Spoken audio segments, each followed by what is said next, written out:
بسم الله الرحمن الرحيم الحمد لله رب العالمين والصلاة والسلام على أشرف الأنبياء والمرسلين نبينا محمد وعلى آله وصحبه أجمعين. Donc on reprend notre lecture dans le livre Madarij al-Salikin al-Iksir, donc un résumé du livre d'Ibn al-Qayyim concernant les actions du cœur et les différentes étapes que le serviteur il va rencontrer lors de son retour vers Allah Azza wa Jal et lors de ce long voyage que le serviteur va effectuer. Donc là on est toujours dans Manzilatut Tawbah, l'étape du repentir. On a traité précédemment la remise en question, la clairvoyance. Ensuite là on est rentré dans le repentir. Donc on a vu ensemble que le repentir c'était une chose qui accompagnait le serviteur du début de son retour vers Allah subhanahu wa ta'ala jusqu'à la fin de sa vie et pendant son cheminement. Donc ce repentir il ne délaisse jamais le serviteur.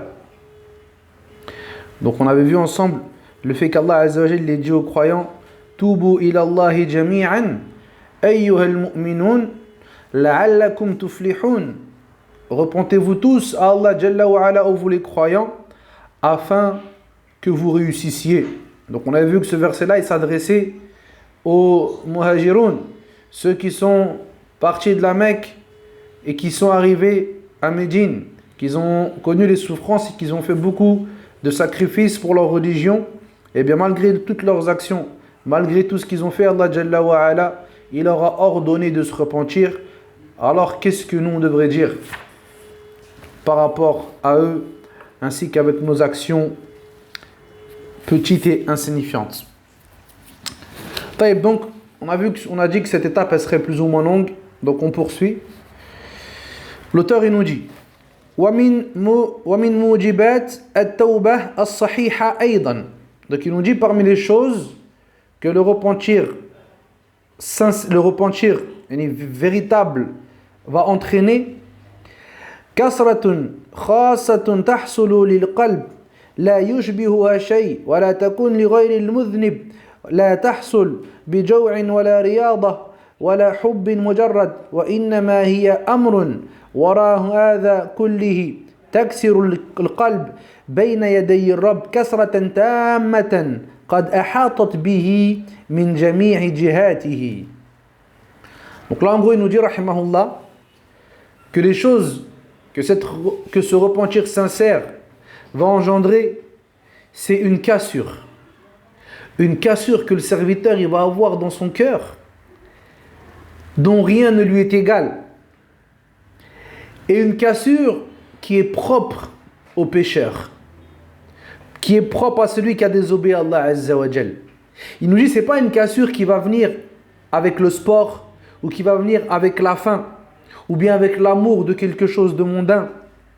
Il nous dit plutôt c'est quelque chose qui est derrière tout ça.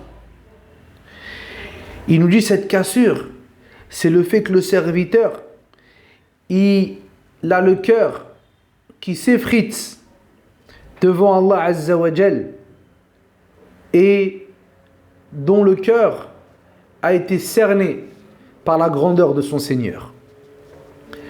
وَأَلْقَتْهُ بين يدي ربه طريحا ذليلا خاشعا كحال عبد جان آبق من سيدي. Il nous dit que cette cassure-là, elle a fait en sorte que le serviteur s'est retrouvé humilié, modeste, affligé devant son Seigneur. Et regarde là l'exemple qu'il te donne, comme l'esclave qui a commis un crime puis qui s'est enfui de son maître et qui après on l'a saisi et on l'a ramené devant son maître. Comment il serait cet esclave-là? Il a désobéi à son maître, il a volé ou il a fait quelque chose d'interdit de ce genre-là, puis il s'est sauvé et après on l'a attrapé et on l'a ramené devant son maître. Et Allah Jalla wa Ala il est au-dessus de tous les exemples. Mais imagine le hal de ce serviteur-là. Comment il sera? Il aura honte, il baissera la tête. Donc là, il te fait comprendre, rahimahullah, que le serviteur, quand il revient vers Allah Azza wa Jal, et que justement il a fait ce péché-là, et bien ce péché-là, ça doit être une cause pour faire en sorte que le serviteur il soit humilié, humble devant son Seigneur Azza wa Jal.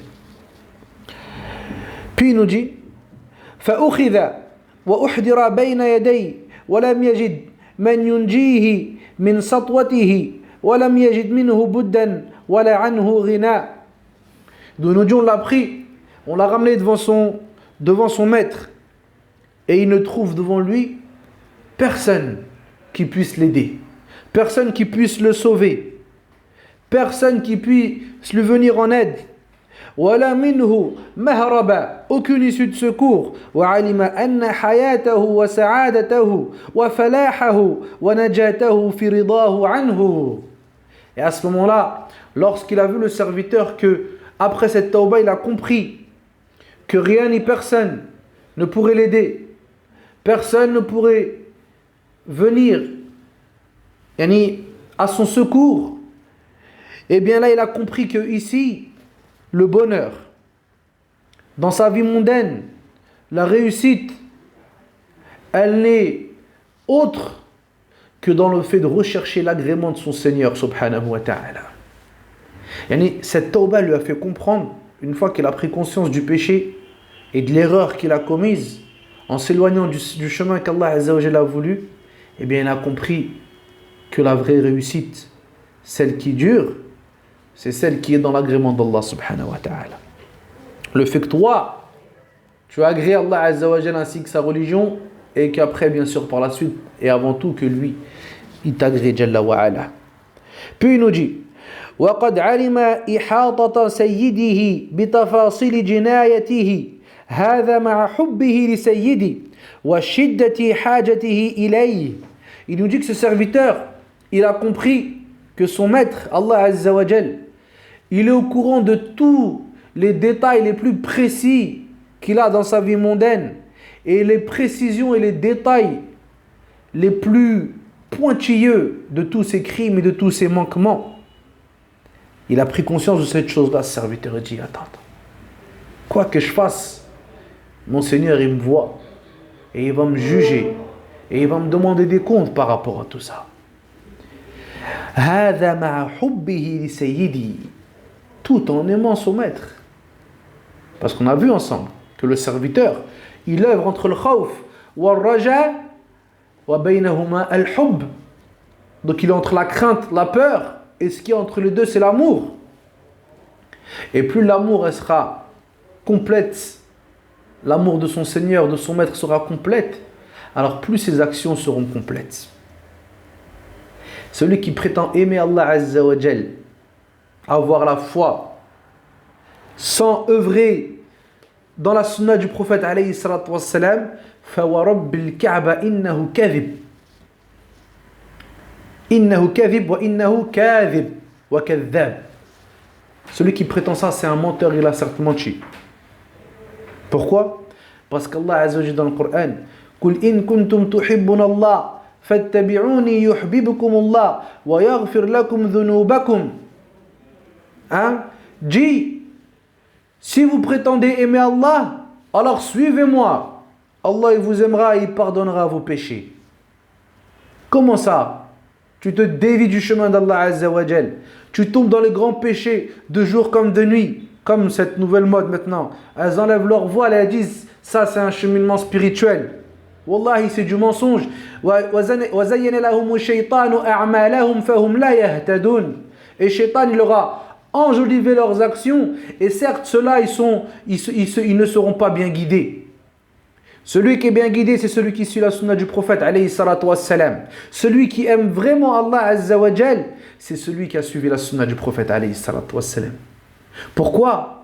Parce qu'il s'est soumis à son Seigneur de la manière que son Seigneur il a voulu, pas de la manière que lui il a voulu. C'est quoi ça? Allah Azza wa Jal a maudit les femmes qui s'habillent pas correctement. Et Nabi sallallahu alayhi wa sallam nous informe qu'à chaque fois qu'elles sortent dans les rues, qu'elles n'ont pas le hijab, à chaque fois qu'un homme il la regarde, eh bien elle prend un péché. et tu viens, tu me dis non mais ça c'est un cheminement spirituel, j'ai plus de foi quand j'enlève mon voile. A'udhu billah. Hada, c'est Shaitan qui joue avec vous. Donc nous, on croit au Coran, on croit à la Sunna. Et Allah il nous dit que celui qui aime vraiment Sa Majesté Jalla fi'ula, eh bien c'est qui? C'est celui qui suit le prophète alayhi salatu wassalam. Et regarde à qui Allah Azza wa Jalla il a dit ça. Il a dit ça aux compagnons, radiyallahu anhum, ceux qui sont les meilleurs des hommes après les prophètes et les envoyés. Donc, le serviteur, avec l'amour qu'il a pour son Seigneur et le besoin qu'il a de lui, il a compris que la réussite totale et la félicité du serviteur, elle est dans le retour à Allah Azza wa Jal. Wa ilmuhu bi da'fihi wa 'ajzihi wa quwwati sayyidihi wa dhullihi wa 'izzi sayyidihi. Donc il dit pareil, il a pris aussi connaissance, et c'est pour ça que la science elle est importante, il croit Allah. Il a pris connaissance de sa faiblesse et de la force de son maître. Il a pris conscience de son caractère médiocre et de la noblesse de son maître. فيجتمع من هذه الأحوال كثرة وذلة وخضوع. Donc avec tout ça va se lier une cassure, une humiliation et khudou' yani une modestie. C'est dur à traduire, mais dans le sens c'est tout ce qui est bas. Donc on ne peut pas se dire non, nous nos personnes elles sont bien, avoir du bon soupçon envers nous-mêmes. Là, donc le serviteur c'est ça qu'il va méditer. Quand il va méditer ces choses-là, il va comprendre que sa félicité elle passe dans cela, dans le fait de revenir vers Allah Jalla wa Ala. وَمَا أَنْفَعَهَا لِلْعَبْدِ وَمَا أَجْزَلَ عَائِدَهَا عَلَيْهِ. Il nous dit c'est ça qui sera vraiment profitable au serviteur.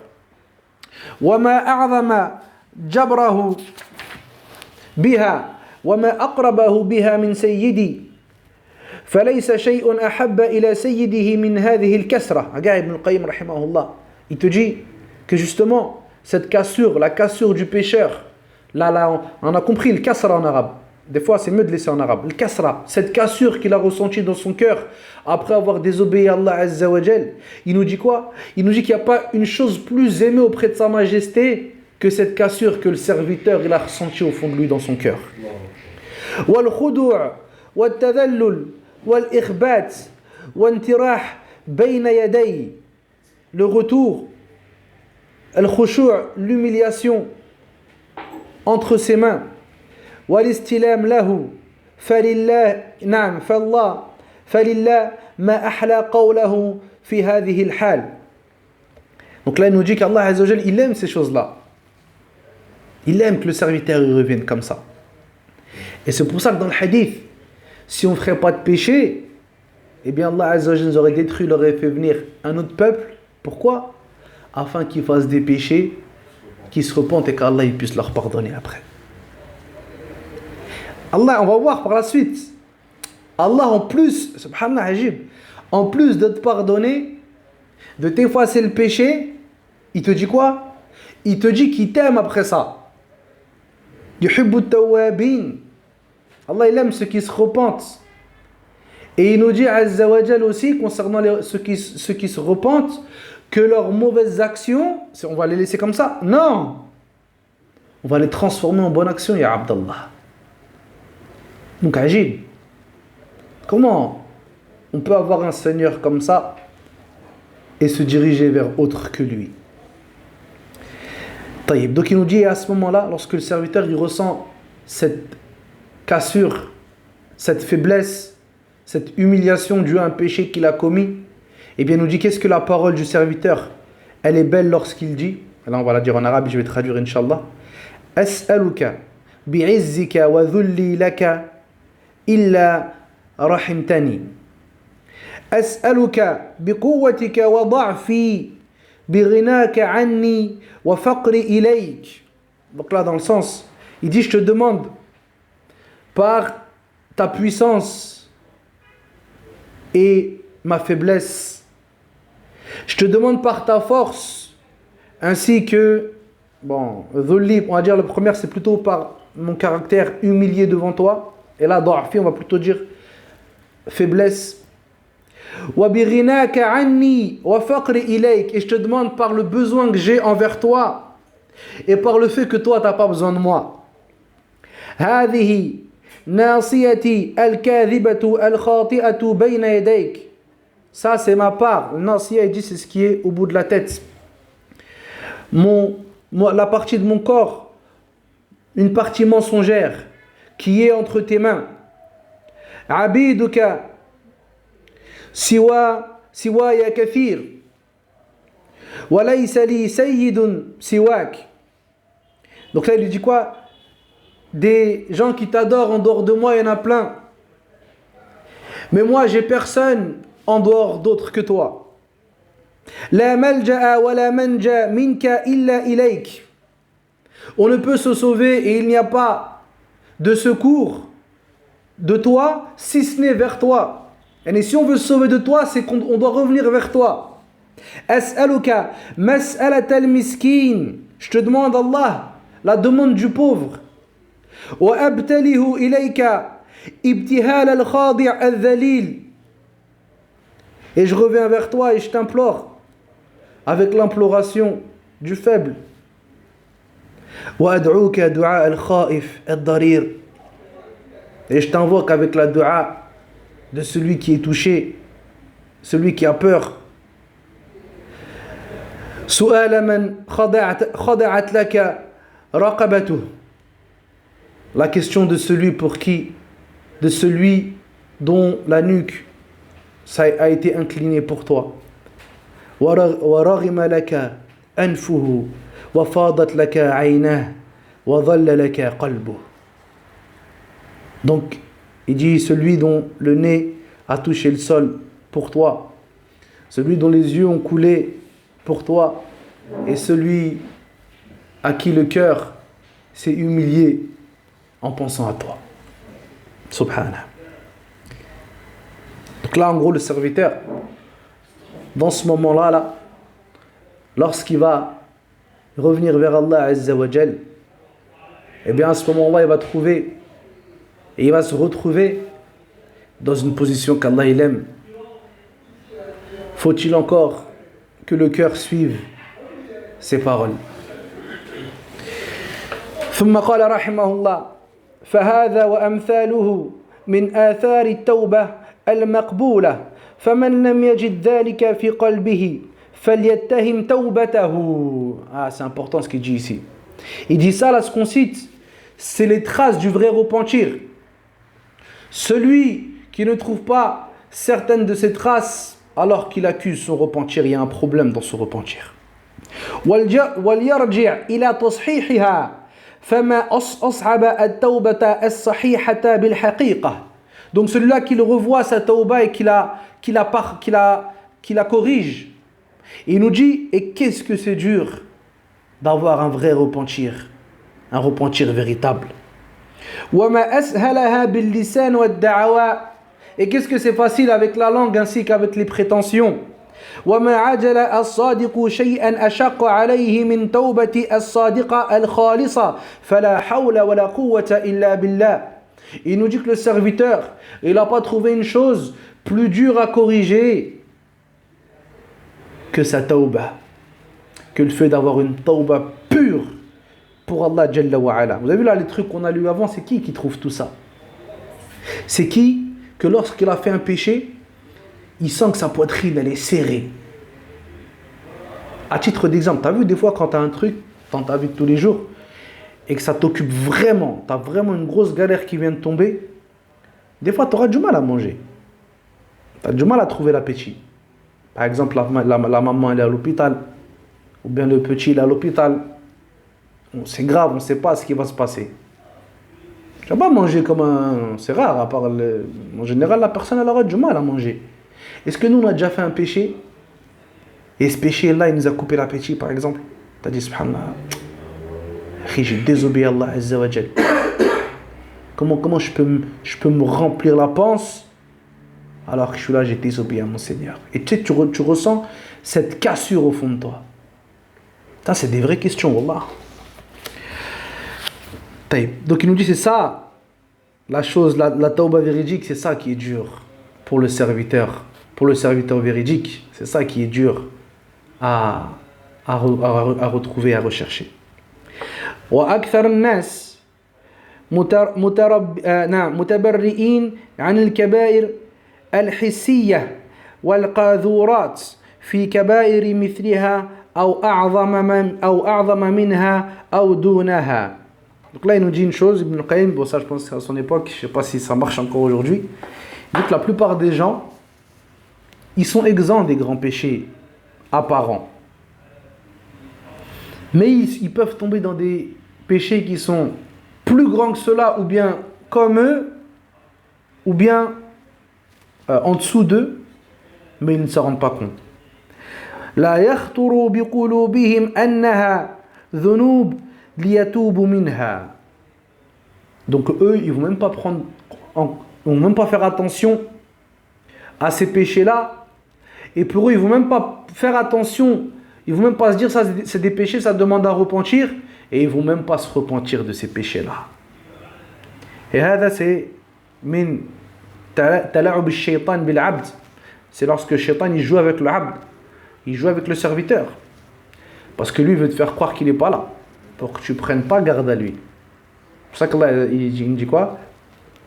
Inna ash-shaytana lakum aduwwa ou ash-shaytanu lakum aduwwa la inna ash-shaytana kana lakum aduwwa fattakhidhuhu aduwwa. Certes, shaytan c'est pour vous un ennemi, prenez-le en tant qu'ennemi. Comment toi tu veux prendre quelqu'un en tant qu'ennemi si tu ne le connais pas? Regarde de nos jours ceux qui veulent aller faire la guerre contre un pays. Ils envoient des espions, ils envoient des trucs, ils prennent des notes, ils envoient des satellites, des drones. Ils s'informent sur leur ennemi. Toi tu as un ennemi, il est là de jour et de nuit, il est contre toi, il fait tout pour t'envoyer en enfer, pour te détourner d'un Rahman, et toi tu fais rien pour le connaître et tu fais rien pour le combattre. La honte, wallah. Donc prenez-le en tant qu'ennemi. Parce que lui, il veut quoi? Il veut pas que tu te repentes. Il veut que tu restes dans ton insouciance, dans ton ignorance, et que tu penses que tu es tranquille. Comme ce qu'on a dit. Madame, elle fait des catastrophes, et elle dit, je suis dans un cheminement spirituel. A'oudhu billah. Ça, comment tu veux qu'une personne comme ça, elle se repente auprès d'Allah Jalla wa Ala? Eux, ils pensent qu'ils œuvrent bien. وَيَحْسَبُونَ أَنَّهُمْ يُحْسِنُونَ صُنْعًا. Et eux, ils pensent qu'ils œuvrent, comme Allah dit dans le Coran, ils pensent qu'ils œuvrent avec des bonnes œuvres. Masakin Allah.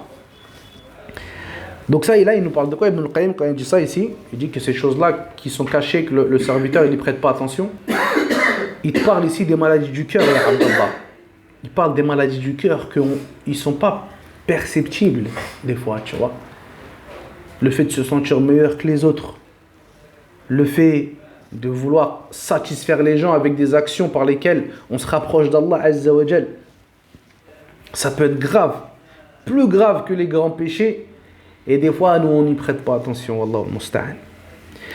فعندهم من الإزراء على أهل الكبائر واحتقارهم وسولة طاعتهم عليهم ومنتهم على الخلق بلسان الحال. Donc là c'est ça qui nous dit rahimahullah. Il nous dit que ces gens-là, qui ne font pas de grands péchés apparents, eh bien eux, ils vont mépriser ceux qui font des péchés. Et ils vont les prendre pour des moins que rien. Et eux, ils vont se vanter de leur bonne action. Et ils vont s'enfler sur la création. وَاقْتِضَاءُ بَوَاطِنِهِمْ لِتَعْظِيمِ الْخَلْقِ لَهُمْ عَلَى طَاعَتِهِمْ. Donc eux, pour eux, par rapport à l'obéissance qu'ils ont envers Allah Azza wa Jal, on doit leur donner une place, on doit les respecter, on doit les azzam. La, hada musiba ya Abdallah.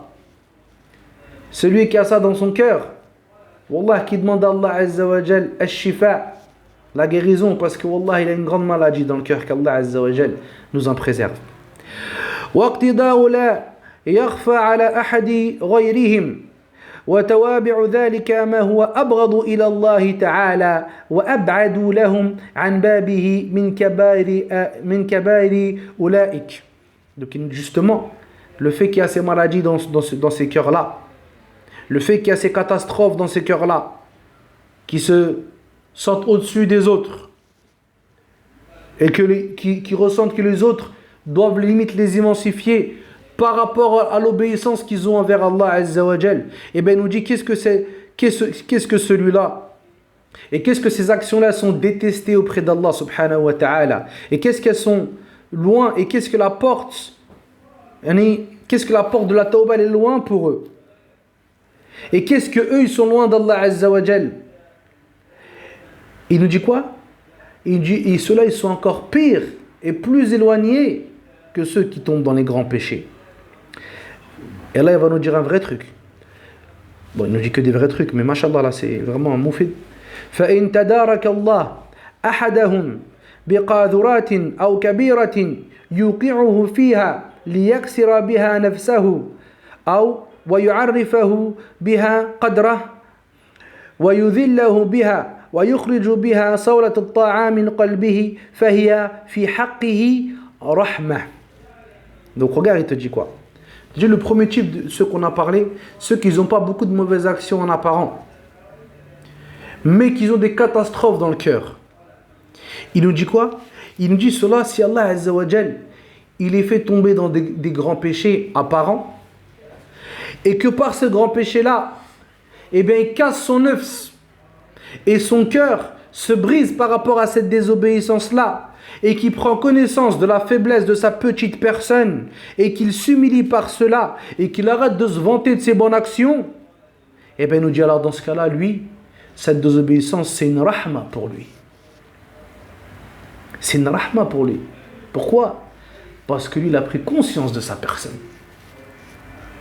Et il a cette dureté qui est le péché, cette mauvaise chose, ça a enlevé la catastrophe qu'il y avait dans son cœur.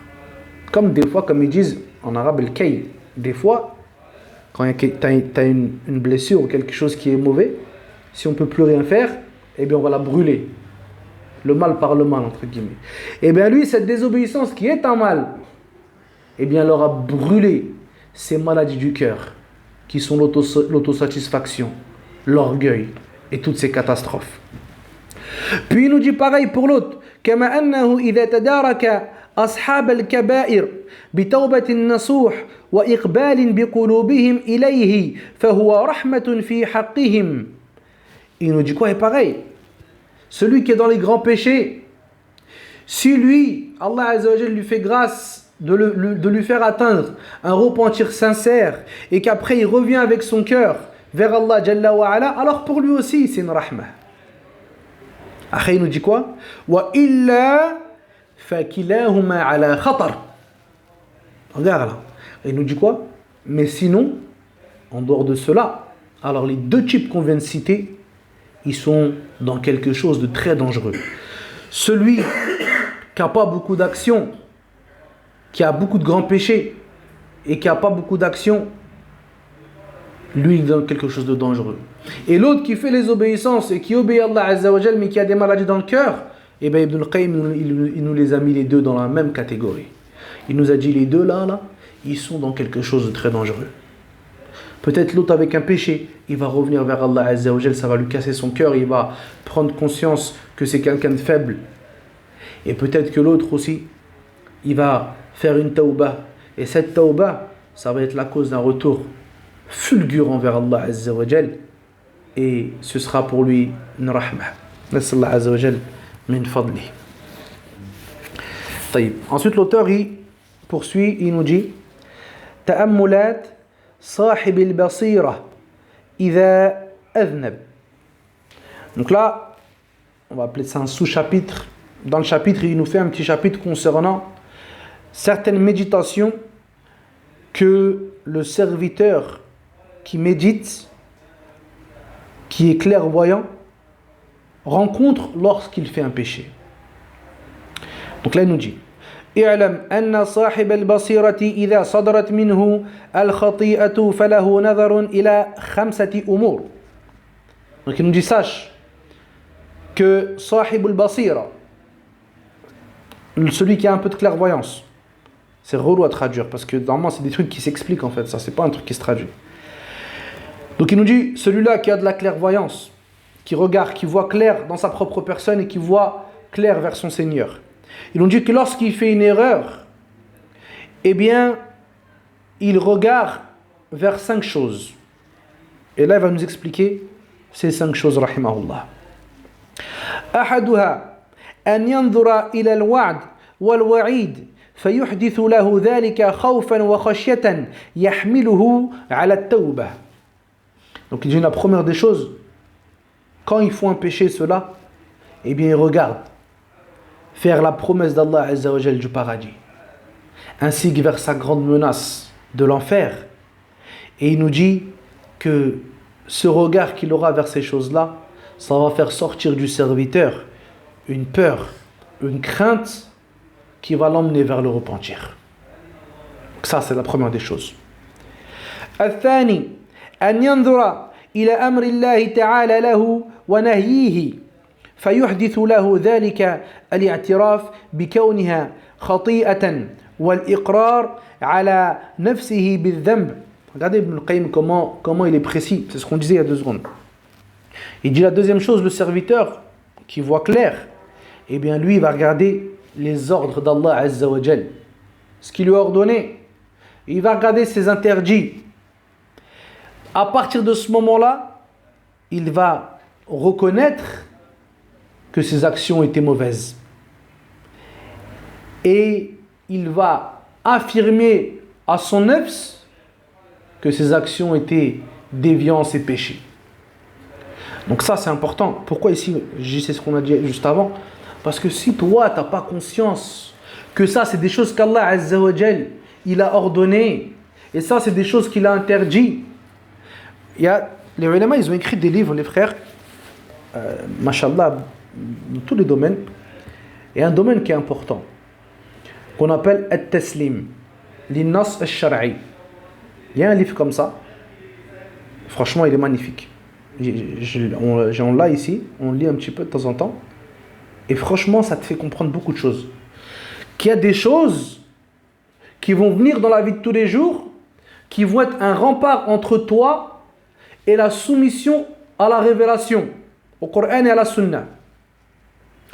Parmi ces choses-là, les ulama ils l'ont écrit depuis longtemps, akhi, pour te dire que t'inquiète pas, ils ont compris ces choses-là.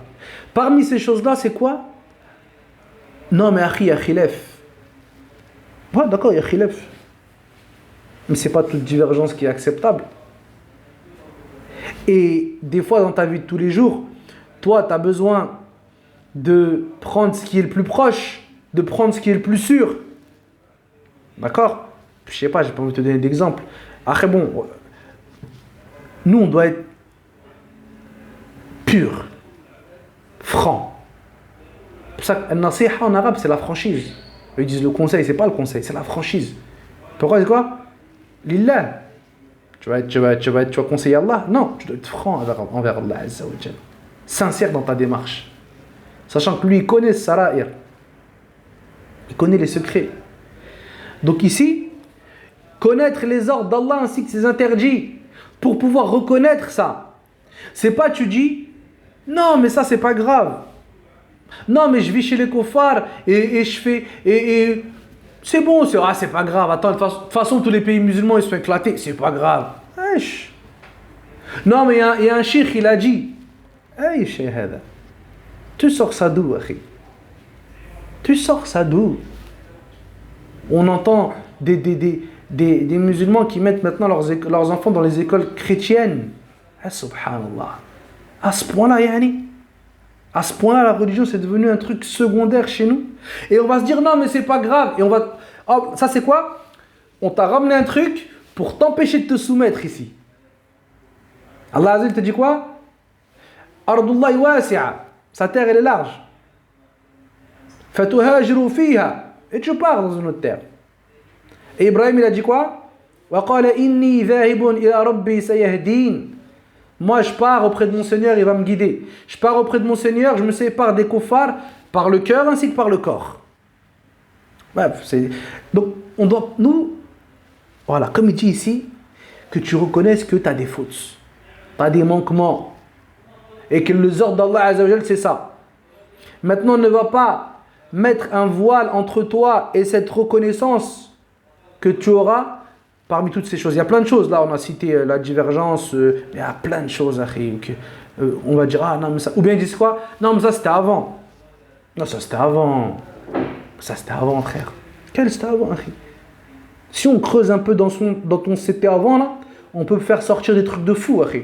C'était avant, ça veut dire quoi? Allah, il a révélé une religion, mais sa religion, elle ne correspond que pour un temps. Elle correspond que pour un temps, ça veut dire qu'Allah Azza wa Jal, il ne savait pas qu'il allait avoir des musulmans qui allaient vivre comme ci, comme ça. Donc sa religion, elle n'est pas parfaite, donc sa législation, elle n'est pas complète. C'est quoi? C'était avant.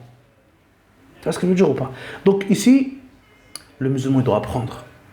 Il doit apprendre sa religion.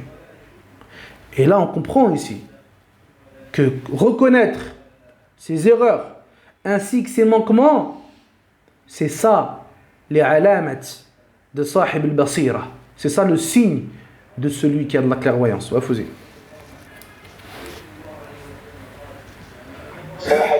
Excuse-moi, par les musulmans maintenant, ils envoient leurs enfants dans les écoles catholiques, chrétiens. Tu parles à l'école publique, est-ce que c'est pareil? Non, c'est pas pareil. Ouais, je crois que c'est pire. Hein. C'est pire l'école publique? C'est pas, je crois, c'est sûr que c'est pire. Bien sûr, c'est pire. Bien sûr. Hein? Tu crois, Hachoum? Ah, c'est pire, Fouzi, encore. Parce que là, les chrétiens, les deux, c'est grave. Parce que les chrétiens, c'est Ahlul Kitab, tu vois. Tandis que l'école laïque, là, c'est laïque, c'est-à-dire c'est le mulhid. Tu sais que le mulhid, l'athéisme là, qu'ils prônent en France, c'est quelque chose qui n'existait pas avant. Ils disent qu'avant, on ne trouvait pas de mulhid. De celui qui t'apprend, il n'y a pas de Dieu. Il n'y a pas de divinité. Tu vois? Ça, avant, il n'y avait pas carrément. Donc, eux, ils ont un degré exceptionnel. Ils ont un degré de mécréance, voilà, qui est exceptionnel. Après, eux ce qui va vraiment, pour nous, ce qui est vraiment compliqué, c'est ce qu'ils font à notre prophète, alayhi salatu wassalam. C'est ça, ça, c'est le... Il n'y a plus de discussion, en fait, tu vois. Après, attention, moi, je donne des exemples, les frères, vous me connaissez, c'est pour que... On sort, le cœur, c'est plus important. Wallah. Peut-être celui qui vit en France et qui dit je suis faible, etc., et qui a un cœur pur et sincère envers Allah Azza wa Jal, voilà, peut-être qu'il est mieux que celui qui vit devant la Kaaba. Ça, c'est clair et net. Mais là, moi, mon cas d'ici, c'est que nous, on ne joue pas avec din, akhi. Dis ça, c'est haram et je le fais. Moi, peut-être demain, Allah il va me qadar quand je vais revenir vivre en France. Mais je te dirai, je suis en France, mais c'est haram que je vive ici. Je n'ai pas le droit de vivre ici, akhi. Peut-être demain, c'est comme celui, l'autre, il y a, dans tout il y a ça. L'autre il achète une maison, il va demander, on lui a dit haram, haram, haram, haram. Le 8e il a dit non c'est bon c'est halal. Il achète une maison. Lui il a voulu suivre din ou il a voulu suivre ses passions, akhi. Allah dit dans le Coran, wa illam yastajibuka fa'lam annama yattabi'una ahwa'ahum. Et s'ils ne répondent pas à ton appel, alors sache qu'ils suivent leur passion. وَمَنْ أَضَلُّ مِمَّنِ اتَّبَعَ هَوَاهُ بِغَيْرِ هُدًى مِنَ اللَّهِ. Et qui est plus égaré que celui qui suit ses passions sans une guidée de la part d'Allah Azza wa Jal. Les passions, c'est une dinguerie, wallah. أَفَرَأَيْتَ مَنِ اتَّخَذَ إِلَهَهُ هَوَاهُ. Allah dit dans le Coran, est-ce que tu as vu celui qui a fait de ses passions une divinité? Et c'est pour ça qu'Ibn Qayyim, rahimahullah, dans notre livre, il nous dit que le prophète, alayhi salatu wassalam, à la fin de sa vie, il a cassé les statues qui étaient à Mecca. C'est vrai ou pas? Mais il nous dit, avant d'avoir cassé les statues qui étaient à Mecca, hein, Jawad, on l'a vu en cours, il a dit quoi, Cheikh? Tu te rappelles pas? Il a dit que le prophète, sallallahu alayhi wa sallam, il a cassé les statues qu'il y avait dans le cœur des compagnons, akhi, avant. On a tous des statues dans le cœur, les frères, wallah. Est-ce qu'on les a vraiment cassés? Des passions, des émotions, des envies, des désirs qui sont à l'opposé de ce qu'Allah Azza wa Jalla veut. Ça, c'est important, wallah. Donc là, moi, je ne veux pas aviser quelqu'un quand je dis ça. On a tous des catastrophes. Mais i'tiraf al-dhanb, c'est très important, wallah. طيب الثالث, et on va finir là-dessus, Inch'Allah. نعم. أن ينظر إلى تمكين الله عز وجل. Là, il est long celui-là. Non, il est long celui-là, on va s'arrêter là, Inch'Allah, parce qu'il est très très long celui-là. Donc, non, le mieux c'est qu'on s'arrête là, Inch'Allah. Non, c'est un sous-chapitre, mais il y a au moins 3-4 pages. Donc, on va s'arrêter là, Inch'Allah. بارك الله فيكم يا إخوة. سبحانك اللهم وبحمدك أشهد أن لا إله إلا أنت أستغفرك وأتوب إليك وصلى الله وسلم على نبينا محمد وعلى آله وصحبه أجمعين والحمد لله رب العالمين وبارك الله فيكم.